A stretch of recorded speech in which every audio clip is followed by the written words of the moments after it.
ജ്യോതിപകം ജീവദായകം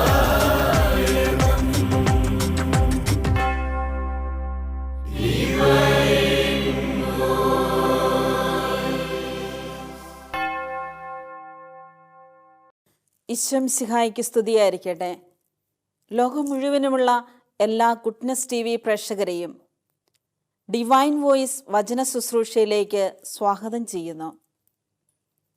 പ്രിയപ്പെട്ട സഹോദരി സഹോദരങ്ങളെ, വിശുദ്ധ പത്രോസ്ലീഹ എഴുതിയ 1-ാം ലേഖനം 3-ാം അധ്യായം ഇപ്രകാരം പറയുന്നു. 1-ാം തിരുവചനത്തിൽ, ഭാര്യമാരെ നിങ്ങൾ ഭർത്താക്കന്മാർക്ക് വിധേയരായിരിക്കുവിൻ. വചനമനുസരിക്കാത്ത ആരെങ്കിലും ഉണ്ടെങ്കിൽ അവരെ വാക്കുകൊണ്ടല്ല പെരുമാറ്റം കൊണ്ട് വിശ്വാസത്തിലേക്ക് ആനയിക്കാൻ ഭാര്യമാർക്ക് കഴിയും. അവർ നിങ്ങളുടെ ആദരപൂർവവും നിഷ്കളങ്കവുമായ പെരുമാറ്റം കാണുന്നത് മൂലമാണ് ഇത് സാധ്യമാവുക. പ്രിയപ്പെട്ടവരെ, തിരുവചനത്തിൽ കൂടി പത്രോസ്ലീഹ നമ്മളെ ഓർമ്മപ്പെടുത്തുന്നത് കുടുംബജീവിതം നയിക്കുന്നവര് ഏറ്റവും കൂടുതലായി ശ്രദ്ധിക്കേണ്ട ഒരു കാര്യമാണ്.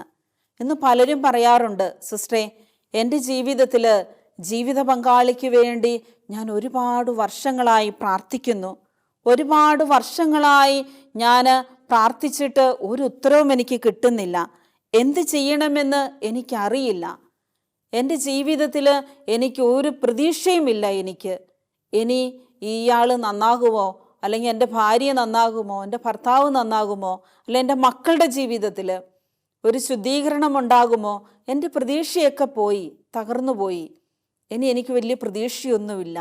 ഈശോയിൽ പ്രിയപ്പെട്ട സഹോദരി സഹോദരങ്ങളെ, ഇതാ പത്രോസ്ലീഹയുടെ ലേഖനത്തിൽ കൂടി ഈശോ നമ്മളെ ഓർമ്മപ്പെടുത്തുകയാണ്. നിങ്ങൾ വാക്കുകൾ കൊണ്ടും പ്രവൃത്തികൾ കൊണ്ടും നിങ്ങൾ എത്ര പരിശ്രമിച്ചിട്ടും നിങ്ങളുടെ കുടുംബത്തിലുള്ളവരെ വിശുദ്ധീകരിക്കുവാൻ നിങ്ങൾക്ക് സാധിക്കുന്നില്ല എങ്കിൽ നിങ്ങൾ വാക്കുകൾ കൊണ്ട് നിങ്ങൾ ഇനി അതിനു വേണ്ടി പരിശ്രമിക്കേണ്ട. നിങ്ങൾ അവർക്ക് വേണ്ടി പ്രാർത്ഥിക്കുക. നിങ്ങളുടെ നല്ല പെരുമാറ്റം കൊണ്ട്, നിങ്ങളുടെ ജീവിതത്തിലെ വിശുദ്ധീകരണം കൊണ്ട്, നിങ്ങളുടെ ജീവിതത്തിൽ നിങ്ങളിലുണ്ടാകുന്ന വിശുദ്ധമായ ജീവിതം കണ്ടിട്ട് അവരുടെ ജീവിതത്തിൽ തന്നെ മാറ്റമുണ്ടാകുമെന്ന്. ഇതാണ് ഇന്ന് നമുക്ക് സ്വീകരിക്കാനായിട്ട് പറ്റിയ ഏറ്റവും നല്ല മാർഗമെന്ന് പത്രോസ്ലീഹ നമ്മളെ ഓർമ്മപ്പെടുത്തുകയാണ്. പ്രിയപ്പെട്ടവരെ, ഞാൻ ഓർക്കുകയാണ്, ഇന്ന് എത്രയോ കുടുംബങ്ങളാണ് തകർന്നുകൊണ്ടിരിക്കുന്നത്. എത്രയോ കുടുംബങ്ങളിലാണ് ഇന്ന് സ്നേഹബന്ധമില്ലാതെ നശിച്ച് പരസ്പരം മനസ്സിലാക്കാൻ പറ്റാതെ സ്നേഹിക്കാൻ പറ്റാതെ തകർന്നുകൊണ്ടിരിക്കുന്നത്. ഒരിക്കലിവിടെ ഡൽഹിയിൽ നിന്ന് ധ്യാനിക്കാൻ വന്ന ഒരു കുടുംബം, ആ ഭാര്യ ഒരു ക്രൈസ്തവ വിശ്വാസത്തിൽ നിന്ന് വന്നതല്ല, അക്രൈസ്തവയായിരുന്നു. അവൾ സ്നേഹിച്ച് വിവാഹം കഴിച്ച യുവാവ് ക്രിസ്ത്യാനിയും. പക്ഷേ അവളുടെ ജീവിതത്തിൽ അവൾ മാമോദീസയൊക്കെ സ്വീകരിച്ച് നല്ല വിശ്വാസത്തിലേക്ക് വന്ന് കുടുംബജീവിതം ആരംഭിക്കുവാൻ വേണ്ടി സന്തോഷത്തോടുകൂടി ഒത്തിരി പ്രതീക്ഷയോടുകൂടി തുടങ്ങിയ ഒരു ജീവിതം 8 വർഷക്കാലം സ്നേഹിച്ചു. 8 വർഷം സ്നേഹിച്ചതിന് ശേഷമാണ് വിവാഹം കഴിച്ചത്. പക്ഷേ വിവാഹം കഴിച്ച് 1 വർഷം കഴിഞ്ഞപ്പോഴത്തേക്കും അവർക്ക് ഒരു കുഞ്ഞുണ്ടായി. ആ കുഞ്ഞിന് ഏകദേശം 1 വയസ്സ് പ്രായമാകാറായപ്പോൾ തൻ്റെ ജീവിത പങ്കാളി അവളെ ഉപേക്ഷിച്ചിട്ട് മറ്റൊരു ജീവിത പങ്കാളിയുടെ പുറകെ പോയി വിവാഹം കഴിച്ചു ജീവിക്കുവാൻ തുടങ്ങി. അവൾ പറയുകയാണ്, സിസ്റ്ററെ, എനിക്ക് ചിന്തിക്കാനായിട്ട് എനിക്കത് ഉൾക്കൊള്ളുവാൻ പോലും പറ്റാതെ വന്ന് ഞാൻ മനസ്സും അരവിച്ച് തകർന്ന് തരിപ്പണമായി മാനസികമായി ഞാൻ ഡിപ്രഷനിലായിപ്പോയി. ഇന്നെനിക്ക് മരുന്നില്ലാതെ എൻ്റെ ആ ഡിപ്രഷൻ എൻ്റെ ബ്രെയിനെ പോലും ബാധിച്ചു. ഇന്ന് ബ്രെയിനിന് ഏതോ ഒരു തരത്തിലുള്ള ഒരു രോഗത്തിൻ്റെ അവസ്ഥയിൽപ്പെട്ട് ഇന്ന് ഞാൻ ട്രീറ്റ്മെൻറ്റിലാണ്. മരുന്നില്ലാതെ ഒരു ദിവസം പോലും എനിക്ക് ജീവിക്കാൻ പറ്റാത്തൊരവസ്ഥയിൽ വരെ ഞാൻ എത്തി. ഞാൻ ഒരുപാട് തകർന്നു പോയി. പക്ഷേ ഞാൻ എൻ്റെ ദൈവത്തിൽ ആശ്രയിച്ച് വിശ്വസിച്ച് ഞാൻ എൻ്റെ ജീവിത പങ്കാളിക്ക് വേണ്ടി പ്രാർത്ഥിച്ചു കൊണ്ടിരുന്നു. എൻ്റെ ശരീരം തളർന്നു, പക്ഷെ എൻ്റെ മനസ്സിനെ ഞാൻ ബലപ്പെടുത്തി. ഞാൻ വീണ്ടും ശക്തിയോടുകൂടി ഞാൻ കുതിച്ച് ഞാൻ ദൈവത്തിൽ ആശ്രയിച്ച് ഞാൻ ആ രോഗത്തെ തരണം ചെയ്ത് ഞാൻ മുന്നോട്ട് പോകുവാൻ വേണ്ടി ഞാൻ തീരുമാനമെടുത്തു. എനിക്ക് അതിനുള്ള ശക്തി കിട്ടിയത് ഈ ജപമാലയാണ് എന്ന് പറഞ്ഞുകൊണ്ട് അവൾ ആ ജപമാല എന്നെ, അവിടെ കയ്യിലിരുന്ന ജപമാല എനിക്ക് ഉയർത്തി കാണിച്ചു തന്നു. ഈ ജപമാല ചൊല്ലി ചൊല്ലിയാണ് എനിക്കതിനുള്ള ശക്തി ലഭിച്ചത്. എൻ്റെ ജീവിത പങ്കാളിക്ക് വേണ്ടി ഞാൻ നിരന്തരം പ്രാർത്ഥിച്ചു കൊണ്ടിരുന്നു. എനിക്ക് ക്ഷമിക്കുവാനായിട്ട് സാധിച്ചു. ഇതാ ഒരു സുപ്രഭാതത്തിൽ ഒരു ദിവസം അദ്ദേഹം ആ ഭാര്യയുമായിട്ടുള്ള അഭിഹിത ബന്ധത്തിൽ പോയ ആ ഭാര്യയുമായിട്ട് തമ്മി തല്ലി തകർന്ന് ആ ബന്ധം ഉപേക്ഷിച്ച് അദ്ദേഹം വീണ്ടും എൻ്റെ അടുത്തേക്ക് വന്നു. അദ്ദേഹം വീണ്ടും എൻ്റെ അടുത്ത് വന്നപ്പോൾ ഞാൻ അദ്ദേഹത്തെ കൈനീട്ടി സ്വീകരിച്ചു. പക്ഷേ ഞാനൊരു ഭാര്യ എന്ന നിലയിലോ ഒരു ഭർത്താവ് എന്ന നിലയിലോ ഞാൻ അവനെ സ്വീകരിച്ചില്ല. ഞാൻ പറഞ്ഞു, ഇന്ന് നീ എൻ്റെ ഭർത്താവല്ല, നീ എന്നിൽ നിന്ന് പിരിഞ്ഞ് വിവാഹബന്ധം വേർപെടുത്തി പോയവനാണ്. അതുകൊണ്ട് നിനക്ക് എൻ്റെ വീട്ടിൽ താമസിക്കാം. പക്ഷേ നിന്നെ ഞാൻ ഒരിക്കലും ഒരു ഭർത്താവായിട്ട് ഞാൻ അംഗീകരിക്കത്തില്ല. ഞാൻ അംഗീകരിക്കാം ഒറ്റ വ്യവസ്ഥയിൽ. എപ്പോഴാണ് ഞാൻ നിനക്ക് വേണ്ടി പ്രാർത്ഥിച്ച് നീ ശരിയായി മാനസാന്തരപ്പെട്ട് ഇനിയും വീണ്ടും ഒരു വിവാഹം പള്ളിയിൽ വെച്ച് നടത്തിയെങ്കിൽ ശേഷമേ ഞാനും നീയും തമ്മിലുള്ള ഒരു പുനർബന്ധം സ്ഥാപിക്കത്തുള്ളൂ എന്ന്, അത് ഇനി മുന്നോട്ട് പോകത്തുള്ളൂ എന്ന് ഞാൻ ഉറച്ച തീരുമാനമെടുത്തു. ആ മനുഷ്യൻ അതനുസരിച്ചു. അവൻ കണ്ണുനീരോടുകൂടി ചെയ്തു പോയ തെറ്റിനെക്കുറിച്ച് ഓർത്ത് എന്നോട് മാപ്പ് പറഞ്ഞു. പ്രിയപ്പെട്ടവരെ, 2 വർഷക്കാലം ആ കുടുംബത്തിൽ ഒരേ വീട്ടിൽ ഒരേ മുറിയിൽ ആ സ്ത്രീയും പുരുഷനുമായിട്ട് അവർ ജീവിച്ചു. യാതൊരുവിധ ശാരീരിക ബന്ധം പോലും ഇല്ലാതെ, അവരുടെ ജീവിതത്തിൽ ഭാര്യയോ ഭർത്താവ് എന്നൊരു ബന്ധമില്ലാതെ ആ കുടുംബത്തിൽ അവർ രണ്ടും അന്യരും ആയിട്ട് ജീവിച്ചു. തങ്ങളുടെ കൊച്ചുമകള് 5 വയസ്സ് പ്രായമായ മകളുമുണ്ട് കൂടെ. അതിനുശേഷം 2 വർഷം കഴിഞ്ഞ് അവർ വീണ്ടും ഇവിടെ ധ്യാനത്തിന് വന്നപ്പോൾ 2ാമത്തെ പ്രാവശ്യം വന്നപ്പോഴും ആ സ്ത്രീ എൻ്റെ അടുത്ത് വന്നു, ഭർത്താവിനെയും കൂട്ടിക്കൊണ്ടുവന്നു. അവർ പറഞ്ഞു, സിസ്റ്ററെ, ഞാനിതാ എൻ്റെ ജീവിത പങ്കാളിയെ കൂട്ടിക്കൊണ്ടിന്ന് വന്നിട്ടുണ്ട്. ഞങ്ങൾക്ക് ഇവിടുന്ന് ഈ ഒരാഴ്ച ധ്യാനം കൂടിക്കഴിഞ്ഞ് ഞങ്ങളുടെ 2 പേരുടെയും കല്യാണം പള്ളിയിൽ വെച്ച് കൂദാശപരമായി നടത്തിയതിന് ശേഷം മാത്രമേ ഞാനും അവനും തമ്മിലുള്ള ഇനിയുള്ള വിവാഹബന്ധം മുന്നോട്ട് പോകത്തുള്ളൂ. അത് അവനും സമ്മതിച്ചു. ഞാൻ ചോദിച്ചു, നിനക്ക് എങ്ങനെ സാധിച്ചു ഇത്രയും കാലം പിടിച്ചു നിൽക്കാൻ? അപ്പോഴും അവൾ പറഞ്ഞു, സിസ്റ്ററെ, എനിക്ക് പ്രാർത്ഥനയാ, എൻ്റെ ഈ ജപമാല പ്രാർത്ഥനയിൽ കൂടിയാണ് എനിക്കതിനുള്ള ശക്തി ലഭിച്ചത്, ഇത്രയും നാളും പിടിച്ചു നിൽക്കാൻ എനിക്ക് സാധിച്ചത്. അങ്ങനെ അവർ 2 പേരും ധ്യാനം കൂടി പ്രാർത്ഥിച്ച് ഒരുങ്ങി അവരുടെ തെറ്റുകളെല്ലാം ഏറ്റുപറഞ്ഞ് നല്ലൊരു കുമ്പസാരം നടത്തി ആ ജീവിത പങ്കാളിയെ മാനസാന്തരപ്പെടുത്തി അവർ 2 പേരും കൂടി ഇവിടെ വെച്ച് തന്നെ വിവാഹം വീണ്ടും നടത്തിയിട്ട് ശേഷമാണ് അവർ കുടുംബജീവിതം ആരംഭിച്ചത്. പ്രിയപ്പെട്ടവരെ, ഇതാണ് ആ മകളുടെ ത്യാഗം, സഹനം. അവളുടെ രോഗങ്ങളിൽ, വേദനകളിൽ, തകർച്ചകളിൽ അവൾ അടിപതറാതെ ദൈവത്തിൽ ആശ്രയിച്ചുകൊണ്ട് തൻ്റെ ജീവിത പങ്കാളിയുടെ തിരിച്ചുവരവിന് വേണ്ടി അവൾ കാത്തിരുന്നു, പ്രതീക്ഷയോടുകൂടി കാത്തിരുന്നു, പ്രാർത്ഥിച്ചു. അവൻ്റെ ശരിയായ മാനസാന്തരത്തിന് വേണ്ടി അവൾ കാത്തിരുന്നു. പ്രിയപ്പെട്ടവരെ, ഇന്ന് ആ കുടുംബം മുന്നോട്ട് പോകുന്നു സന്തോഷത്തോടുകൂടി, സമാധാനത്തോടുകൂടി. ഇതുപോലെ നമ്മുടെ ജീവിതത്തിൽ, കുടുംബജീവിതത്തിൽ ഏതെങ്കിലും തരത്തിലുള്ള തകർച്ചകളും പ്രശ്നങ്ങളും ബലഹീനതകളും കുറവുകളും ഉണ്ടെങ്കിൽ അവിടെ ദൈവത്തിന് പ്രവർത്തിക്കുവാനായിട്ട് നമ്മൾ സ്പേസ് കൊടുക്കണം. ദൈവത്തിന് പ്രവർത്തിക്കുവാനായിട്ട് നമ്മൾ അവസരം കൊടുക്കണം. നമ്മൾ വിശ്വാസത്തോടുകൂടി പ്രാർത്ഥിക്കണം, ദൈവത്തിൽ ആശ്രയിക്കണം. അപ്പോൾ ഒരിക്കലും നമ്മുടെ കുടുംബജീവിതത്തെ ആരൊക്കെ തകർക്കാൻ നോക്കിയാലും തകർക്കാതെ പരിശുദ്ധി അമ്മ സംരക്ഷിച്ച് നമ്മളെ സഹായിച്ച് ശക്തിപ്പെടുത്തും. നമ്മുടെ ബലഹീനതകൾ ഇന്നത്തെ കാലത്ത് നമുക്കറിയാം.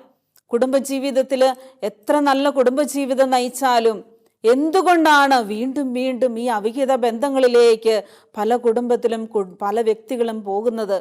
അവർക്ക് എന്തുകൊണ്ടാണ് സംതൃപ്തിയില്ല, സന്തോഷമില്ല? സ്വന്തം ഭാര്യയിൽ നിന്ന്, സ്വന്തം ഭർത്താവിൽ നിന്ന് സന്തോഷം അനുഭവിക്കാൻ പറ്റുന്നില്ല. ഇന്ന് വിവാഹം കഴിച്ച് 2 മക്കളായി 3 മക്കളായി കഴിഞ്ഞിട്ട് വീണ്ടും അവിഹിത ബന്ധങ്ങളിലേക്ക് പോകുന്ന ഒരുപാട് കുടുംബ കഥകൾ, ഒരുപാട് കുടുംബങ്ങളുടെ ജീവിതങ്ങൾ പല ദിവസങ്ങളിലും ഇങ്ങനെ കേൾക്കുമ്പോൾ ചങ്കു പൊട്ടിപ്പോകാറുണ്ട്. എന്താണ് ഇന്ന് കുടുംബങ്ങളിൽ സംഭവിച്ചുകൊണ്ടിരിക്കുന്നത്? നമ്മുടെയൊക്കെ കാലത്ത് എൻ്റെയൊക്കെ മാതാപിതാക്കളുടെയൊക്കെ കുടുംബജീവിതം കണ്ടപ്പോൾ ഇത്രമാത്രം വലിയ പ്രശ്നങ്ങളുള്ളതായിട്ട് നമുക്ക് തോന്നിയിട്ടില്ല. പക്ഷേ ഇപ്പോൾ എന്തുകൊണ്ടാണ് ഈ കുടുംബ ബന്ധങ്ങൾ ഇത്രമാത്രം തകർന്നു പോകാനുള്ള കാരണം? പ്രിയപ്പെട്ടവരെ, ഈ അമേരിക്കയിൽ നിന്ന് കഴിഞ്ഞ ദിവസം ധ്യാനിക്കാൻ വന്നൊരു ഫാമിലി പറയുക, ഞങ്ങൾ ഒന്നിച്ച് ജീവിക്കുന്നുണ്ട്, 4 മക്കളുണ്ട്, അപ്പനും അമ്മയും ഉണ്ട് ആ വീട്ടിൽ. പക്ഷേ ഭാര്യയും ഭർത്താവും തമ്മിൽ സംസാരിച്ചിട്ട് നാളുകളായി. ഒന്ന് പറഞ്ഞു മിണ്ടിയിട്ടുണ്ട്, പിന്നെ അവിടെ അടിയാ. അതുകൊണ്ട് ആ അടിയിൽ നിന്ന് രക്ഷപ്പെടാൻ വേണ്ടി, ബഹളമുണ്ടാക്കാതിരിക്കാൻ വേണ്ടി ഞങ്ങൾ മിണ്ടാറില്ല. മക്കൾക്കും താല്പര്യമില്ല. മമ്മിയും പപ്പയും മിണ്ടിയിട്ടുണ്ട്, പിന്നെ അടിയാണ്. അവരും മടുത്തു. ഇങ്ങനെ ജീവിക്കുന്ന പല കുടുംബങ്ങൾ. അവസാനം അവർ പറയുകയാണ്, സിസ്റ്ററെ, എത്രമാത്രം തിരുത്താൻ ആഗ്രഹിച്ചാലും ഞങ്ങൾക്ക് തിരുത്താൻ പറ്റുന്നില്ല, മുന്നോട്ട് പോകാൻ പറ്റുന്നില്ല. ഭാര്യയും ഭർത്താവും തമ്മിൽ ആദ്യമായിട്ട് അവരുടെ പ്രശ്നം നമ്മുടെ മുമ്പിലിരുന്നു കൊണ്ട്, എൻ്റെ മുമ്പിലിരുന്നു കൊണ്ടാണ് പറയുന്നത്. ഞാൻ ചോദിച്ചു, ഇപ്പോഴെൻ്റെ മുമ്പിൽ വെച്ച് നിങ്ങൾ ഈ ഹൃദയം തുറന്ന് സംസാരിക്കുന്നത് ഒന്ന് നേരത്തെ സംസാരിച്ചായിരുന്നെങ്കിൽ തീരാനുള്ള ചെറിയ ചെറിയ പ്രശ്നങ്ങൾ മാത്രമാണ്. കാര്യം എന്താണെന്ന് നോക്കുമ്പോൾ ഒന്നുമില്ല, നിസ്സാരം കാര്യങ്ങളാണ്.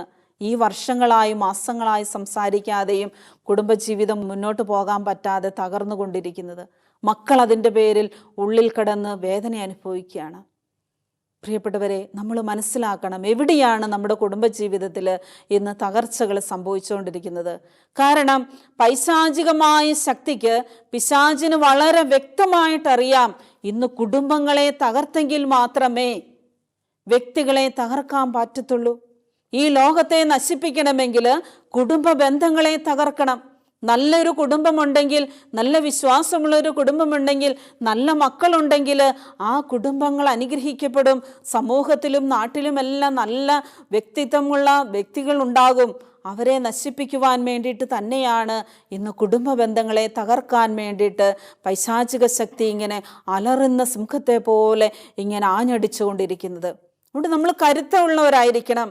നമ്മൾ ധീരതയോടുകൂടി ദൈവത്തിൻ്റെ വചനം എടുത്തുകൊണ്ട്, ആ ദൈവത്തിൻ്റെ ശക്തമായ ആയുധമായ ജപമാല കയ്യിലെടുത്തുകൊണ്ട്, ജപമാല ചൊല്ലി നമ്മൾ പ്രാർത്ഥിച്ചുകൊണ്ട്, ദൈവവചനം വായിച്ച് പ്രാർത്ഥിച്ചുകൊണ്ട്, വിശുദ്ധ കുർബാനയുടെ ശക്തിയിൽ ആശ്രയിച്ചുകൊണ്ട് ജീവിച്ചെങ്കിൽ മാത്രമേ ഇന്ന് നമ്മുടെ കുടുംബ ബന്ധങ്ങളെ നിലനിർത്താൻ നമുക്ക് പറ്റത്തുള്ളൂ. ഈ അടുത്ത കാലഘട്ടത്തിൽ ഞാൻ കേട്ട, എന്നെ സ്പർശിച്ച, എൻ്റെ കണ്ണുകളെ ഈറനണിയിച്ച ഏറ്റവും നല്ല ഒരു വചന പ്രഘോഷണമായിരുന്നു വെടിയേറ്റു മരിച്ച അമേരിക്കയിലെ ചാർലി എന്ന് പറയുന്ന യുവാവിൻ്റെ ജീവിതം. നമുക്കറിയാം, ആ ചാർലിയുടെ ജീവിതത്തിൽ ഒരുപാട് ദൈവത്തിൻ്റെ സ്നേഹത്തിന് വേണ്ടി, അല്ലെങ്കിൽ നല്ലൊരു കുടുംബജീവിതത്തിന് വേണ്ടി, അവിടെയുള്ള യുവതലമുറയെ വാർത്തെടുക്കുവാൻ വേണ്ടി, വിശ്വാസത്തിലേക്ക് കെട്ടിപ്പടുത്തുവാൻ വേണ്ടിയിട്ട് ശക്തമായി പരിശ്രമിച്ചു കൊണ്ടിരുന്ന ഒരു വില്ലാളി പോരനായിരുന്നു. ഒരു വില്ലാളിയായി കർത്താവിൻ്റെ ധീര സാക്ഷ്യമായിരുന്നു അവൻ്റെ ജീവിതം. കർത്താവിന് വേണ്ടി അവൻ ധീരമായിട്ട് എവിടെയെല്ലാം അവന് വളരെ 18 വയസ്സ് പ്രായമുള്ളപ്പോൾ മുതലേ അവൻ മൈക്ക് കയ്യിലെടുത്ത് വചനം പ്രഘോഷിക്കുവാൻ തുടങ്ങി. കോളേജുകളിലേക്കും ക്യാമ്പസുകളിലേക്കും കയറി ചെന്ന് അവരുമായിട്ട് അവരുടെ എല്ലാ പ്രശ്നങ്ങളും ചർച്ച ചെയ്ത് അവരുടെ ചോദ്യങ്ങൾക്കൊക്കെ ഉത്തരം കൊടുത്ത് അവരെ നയിച്ചുകൊണ്ട് നല്ലൊരു യുവതലമുറയെ കെട്ടിപ്പടുക്കുവാൻ വേണ്ടി പരിശ്രമിച്ചു കൊണ്ടിരുന്ന ആ യുവാവിൻ്റെ നേരെയാണ് തിന്മയുടെ ശക്തി ആഞ്ഞടിച്ചുകൊണ്ട് അവനെ തോക്ക് ചൂണ്ടി, അല്ലെങ്കിൽ തോക്കിൻ്റെ മുനയിൽ വെടിവെച്ച് അവനെ കൊല്ലുന്നത്. അപ്പോൾ ആ യുവാവിൻ്റെ അനുസ്മരണാ ദിനത്തിൽ അദ്ദേഹത്തിൻ്റെ ഭാര്യയുടെ, എറിക് എന്ന് പറയുന്ന ചാർലിയുടെ ഭാര്യ എറിക്കിൻ്റെ പ്രസംഗം ഞാൻ കേട്ടു. പ്രിയപ്പെട്ടവരെ, തൻ്റെ ജീവിത പങ്കാളിയെക്കുറിച്ച് ആ മകൾ പങ്കുവെക്കുന്നത്, എൻ്റെ ജീവിതത്തിലെ എനിക്ക് ഏറ്റവും ആനന്ദകരമായ ഒരു ജീവിതം, ദൈവത്തെ മഹത്വപ്പെടുത്തുവാൻ എനിക്ക് കിട്ടിയ ഒരവസരമായിരുന്നു എൻ്റെ ചാർലിയുടെ കൂടെയുള്ള ജീവിതം എന്നാണ് ആ എറിക്ക്, ചാർലിയുടെ വൈഫ്, പറയുന്നത്. പ്രിയപ്പെട്ടവരെ, എറിക്ക് പറയുകയാണ്, എൻ്റെ വിശ്വാസമായിരുന്നവൻ, എൻ്റെ ശക്തിയായിരുന്നവൻ, എന്നെ സ്നേഹിക്കാൻ പഠിപ്പിച്ചത്, എൻ്റെ സ്വഭാവത്തിൽ എന്നെ നല്ല രീതിയിൽ എന്നെ നയിച്ചത് എൻ്റെ ജീവിത പങ്കാളിയാണ്. എന്നെ നല്ലൊരു ഭാര്യയാക്കി മാറ്റിയത് അവൻ്റെ സ്നേഹത്തോടു കൂടിയുള്ള പെരുമാറ്റമായിരുന്നു. എല്ലാ ആഴ്ചയിലും അവന് എന്നോട് അല്പസമയം ഇരുന്ന് സംസാരിക്കും. ഏത് തിരക്കിനിടയിലും എല്ലാ ആഴ്ചയിലും ഞങ്ങൾ ഒന്നിച്ച് തനിച്ചിരുന്ന് സംസാരിക്കും. ആ സമയത്ത് ചോദിക്കും, ഞാൻ നിനക്ക് നല്ലൊരു ഭാര്യയായി, ഞാൻ നിനക്ക് നല്ലൊരു ഭർത്താവാകാൻ സാധിച്ചോ? നിന്റെ മക്കൾക്ക് എനിക്ക് നല്ലൊരു അപ്പനാകാൻ സാധിച്ചോ? എന്തെങ്കിലുമൊക്കെ കുറവുകൾ എൻ്റെ ജീവിതത്തിൽ വന്നിട്ടുണ്ടോ? നീ തുറന്നു പറയുന്നു. ആ ഭാര്യ തന്നെ പറയുകയാണ്, ഇത്രമാത്രം വിശ്വാസമുള്ളവനായിരുന്നു ഭർത്താവെന്ന്. അതുപോലെ അവളുടെ വാക്കുകളിൽ അവൾ പറയുകയാണ്, എനിക്ക് കാവൽക്കാരനായിരുന്നു അവനെന്ന്. എൻ്റെ കുടുംബജീവിതത്തിൻ്റെ കാവൽക്കാരനായിരുന്നു അവന്. എന്നെ പ്രോത്സാഹിപ്പിക്കുകയും വളർത്തുകയും സഹായിക്കുകയും ശക്തിപ്പെടുത്തുകയും എന്നെ നല്ലൊരു ഭാര്യയാക്കി മാറ്റിയത് എൻ്റെ ഭർത്താവാണ് എന്ന്. അവൻ വരുന്നത് കാണുമ്പോഴേ, അവൻ വരുന്ന സമയമാകുമ്പോഴേ ഞാൻ അവന് വേണ്ടി എല്ലാം റെഡിയാക്കി വെക്കും. എൻ്റെ വീടും പരിസരവും റൂമും ഒക്കെ ഞാൻ വൃത്തിയാക്കി അവനെ സ്വീകരിക്കുവാൻ വേണ്ടി ഞാൻ ഒരുങ്ങിയിരിക്കുമെന്ന് ആ ഭാര്യ പറയുകയാണ്. ഇന്ന് എത്രയോ ഭർത്താക്കന്മാരുണ്ട് ഭവനത്തിലേക്ക് വരുമ്പോൾ ഭാര്യമാർ സന്തോഷത്തോടു കൂടി സ്വീകരിക്കുന്നവർ. അവർ ചിലപ്പോൾ ടി വിയുടെ മുമ്പിലാണെങ്കിൽ അവിടെ തന്നെ ഇരിക്കും. സീരിയൽ കണ്ടുകൊണ്ടിരിക്കുകയാണെങ്കിൽ അതിൽ നിന്ന് വേണമെങ്കിൽ ചായ എടുത്ത് കുടിച്ചോ എന്ന് പറയും. ഇരിക്കുന്നിടത്ത് നിന്ന് എഴുന്നേൽക്കുകയോ ഒന്ന് ബഹുമാനിക്കുകയോ ഒന്നും ചെയ്യത്തില്ല. ഇതുപോലെ നമ്മുടെ ബന്ധങ്ങളൊക്കെ മുറിഞ്ഞു പോയിക്കൊണ്ടിരിക്കുകയാണ്. അവിടെയാണ് ഈ ചാർലി പറയുന്നത്, എൻ്റെ ഭർത്താവ് വീട്ടിലേക്ക് വരുന്നു എന്നറിയുമ്പോഴേ ഞാൻ ഒരുങ്ങി കാത്ത് അവന് വേണ്ടി എല്ലാം റെഡിയാക്കി ഞാൻ നോക്കിയിരിക്കും. അവൻ വരുന്നതും നോക്കി ഞാൻ കാത്തിരിക്കും. അവൻ്റെ സ്നേഹമാണ് എന്നെ ഇന്ന് ജീവിക്കാനായിട്ട് ശക്തിപ്പെടുത്തിയത്. അവൻ മരിച്ചു കഴിഞ്ഞപ്പോഴും ഞാൻ ഇന്ന് ദൈവത്തിൻ്റെ സ്നേഹവും കരുണയും കൂടുതൽ അനുഭവിക്കുന്നുവെന്ന് ഒരു ഭാര്യ പറയുകയാണ്. അവനെ കൊന്നവരോട് ഞാൻ ഹൃദയപൂർവ്വം ക്ഷമിക്കുന്നു. ഇങ്ങനെയുള്ള യുവതലമുറയ്ക്ക് വേണ്ടിയിട്ടാണ് അവൻ പ്രവർത്തിച്ചത്. ലഹരിക്കടിമപ്പെട്ടു പോയ യുവതലമുറയെ തിരിച്ചു കൊണ്ടുവരുവാൻ വേണ്ടിയായിരുന്നു ചാർലിയുടെ അധ്വാനം. അതിൽപ്പെട്ട ഒരാൾ തന്നെയാണ് അവനെ തോക്കുകൊണ്ട് വെടിവെച്ച് കൊന്നത്. അപ്പോൾ ഈ ചാർലി പറയുകയാണ്, എൻ്റെ ഭർത്താവിനെ കൊന്ന ആ കൊലപാതകിയോട്, ആ യുവാവിനോട് ഈശോ കുരിശിൽ കിടന്നുകൊണ്ട്, പിതാവേ, ഇവർ ചെയ്യുന്നെന്തെന്ന് ഇവരറിയുന്നില്ല, ഇവരോട് ഞാൻ ക്ഷമിക്കുന്നുവെന്ന് പറഞ്ഞ് പ്രാർത്ഥിച്ച ഈശോയെ പോലെ ഞാനും ഇതാ ആ യുവാവിനോട് ക്ഷമിച്ചിരിക്കുന്നുവെന്ന് അവൾ നിറകണ്ണുകളോടുകൂടി പൊട്ടിക്കരഞ്ഞുകൊണ്ട് തൻ്റെ എല്ലാ വികാരങ്ങളും മനസ്സിലൊതുക്കിക്കൊണ്ട് കണ്ണുനീരോടുകൂടി അവിടെ കൂടിയിരുന്ന എല്ലാ ജനസമൂഹത്തിൻ്റെ മുമ്പിൽ വെച്ച് അവൾ ഏറ്റുപറയുകയായിരുന്നു. പ്രിയപ്പെട്ടവരെ, ഇന്ന് നമ്മളെപ്പോലെ സാധാരണക്കാരിൽ ഒരാളായ ആ യുവതിക്ക് തൻ്റെ ഭർത്താവിൻ്റെ കൊലപാതകിയോട് ക്ഷമിക്കുവാനായിട്ട്, അത് ഏറ്റുപറയുവാനായിട്ട്, ക്ഷമ കൊടുക്കുവാനായിട്ട് അവൾക്ക് സാധിച്ചിട്ടുണ്ടെങ്കിൽ അത് നമുക്കാർക്കും ചിന്തിക്കാനായിട്ട് പറ്റത്തില്ല. ദൈവകൃപയിൽ ജീവിക്കുന്ന, ദൈവവിശ്വാസത്തിൽ ആശ്രയിക്കുന്ന ഒരു വ്യക്തിക്ക് മാത്രമേ അതിന് സാധിക്കത്തുള്ളൂ. അതുകൊണ്ട് മാത്രമാണ് അത്രമാത്രം ആഴമുള്ള വിശ്വാസമായിരുന്നു അവൾ തൻ്റെ ജീവിത പങ്കാളിയിൽ നിന്ന് സ്വീകരിച്ചത്. അവൾ പറയുകയാണ്, എൻ്റെ ചാർലി ബാക്കി വെച്ചിട്ടല്ല പോയത്. അവനെ ഏൽപ്പിച്ച എല്ലാ ദൗത്യവും അവൻ പൂർത്തിയാക്കിയിട്ടാണ് പോയത്. ഇനിയും അവൻ ചെയ്യാനുള്ളതൊക്കെ ചെയ്യും, ഞാൻ ചെയ്യും അവന് വേണ്ടിയിട്ട്. പ്രിയപ്പെട്ടവരെ, ഇതാണ് നമ്മുടെ ജീവിതത്തിലും കുടുംബത്തിന് വേണ്ടി, ജീവിത പങ്കാളിക്ക് വേണ്ടി, മക്കൾക്ക് വേണ്ടി നമ്മൾ ജീവിക്കുമ്പോൾ നമ്മുടെ ജീവിതത്തിൽ പ്രതീക്ഷ നഷ്ടപ്പെട്ടു പോകുന്നത്. എന്നാൽ ദൈവത്തിന് വേണ്ടി ജീവിക്കുമ്പോൾ ദൈവം അനുവദിക്കുന്ന നാളുകൾ, ദൈവം അനുവദിക്കുന്ന സന്തോഷം, ദൈവം അനുവദിക്കുന്ന ആ സ്നേഹം, ഇന്ന് ചാർലിക്ക് ജീവിച്ചിരിക്കുവാൻ വേണ്ടി വർഷങ്ങളോളം ജീവിച്ചിരിക്കാനുള്ള ശക്തി ആ മകൻ എത്ര വർഷമുണ്ടായിരുന്നോ ആ അത്രയും വർഷം കൊണ്ട് കൊടുത്തു. അത് മുഴുവൻ അവൾക്ക് ലഭിച്ചു. അതുകൊണ്ട് അവൾ പറയുകയാണ്, എനിക്ക് പരാതിയില്ല, ഞാൻ അവനോട് ക്ഷമിച്ചിരിക്കുന്നു, അവനെ കൊല ചെയ്തവനോട് ഞാൻ ക്ഷമിച്ചിരിക്കുന്നു. പ്രിയപ്പെട്ടവരെ, ഇത് നമ്മുടെയൊക്കെ ജീവിതത്തിൽ സ്വന്തമാക്കേണ്ട ഒന്നാണ്. നമുക്ക് പലപ്പോഴും അത് സാധിക്കത്തില്ല. എന്നാൽ ദൈവത്തിൻ്റെ കൃപ നമ്മളിലുണ്ടെങ്കിൽ മാത്രമേ നമുക്ക് പറ്റത്തുള്ളൂ. ഏറ്റവും നല്ല ഒരു പവിത്രമായ ഒരു ജീവിതമായിരുന്നു. അവൾ പറയുകയാണ്, ഞങ്ങൾക്കിടയിൽ ഒരിക്കലും മാർക്കിടലില്ലായിരുന്നു, ഞങ്ങൾക്കിടയിൽ ഒരിക്കലും മത്സരമില്ലായിരുന്നു, ഞങ്ങൾക്കിടയിൽ ഒരിക്കലും ഒരു വിള്ളലില്ലായിരുന്നു. ഞങ്ങൾ രണ്ടുപേരുമായിരുന്നു, ഒന്നിച്ചായിരുന്നു എല്ലാ കാര്യങ്ങളും ചെയ്യുന്നതും, ചർച്ച ചെയ്യുന്നതും, തീരുമാനമെടുക്കുന്നതും, പ്രോത്സാഹിപ്പിക്കുന്നതും, വളർത്തുന്നതുമൊക്കെ. പ്രിയപ്പെട്ടവരെ, ഇതുപോലെ നമ്മുടെ ജീവിതത്തിൽ ഞാനെന്നോ ഭാര്യയെന്നോ ഭർത്താവെന്നോ ഒരു മത്സരം ഉണ്ടെങ്കിൽ പിന്നെ ഒരിക്കലും കുടുംബജീവിതത്തിൽ അത് നീ ചെയ്യേണ്ടതാണ്, അല്ലെങ്കിൽ ഞാൻ ചെയ്യേണ്ടതാണ്, അത് നിൻ്റെ ഡ്യൂട്ടിയാണ്, എൻ്റെ ഡ്യൂട്ടിയല്ല എന്നുള്ള മത്സരങ്ങൾ നമ്മൾ ഒഴിവാക്കുക. പരസ്പരം ഒരേപോലെ ഒരേ മനസ്സോടെ നമുക്ക് ശുശ്രൂഷ ചെയ്യുവാൻ, ദൈവത്തിന് വേണ്ടി ശുശ്രൂഷ ചെയ്യുവാൻ തയ്യാറാകുമ്പോൾ അവിടെ നമ്മളറിയാതെ തന്നെ ദൈവത്തിൻ്റെ മഹത്വം മനസ്സിലാക്കി ദൈവത്തിൻ്റെ കൃപയൊഴുകുന്ന ആത്മാവിൽ നിറഞ്ഞ നല്ല കുഞ്ഞുങ്ങളെ വാർത്തെടുക്കുവാനായിട്ട് സാധിക്കും.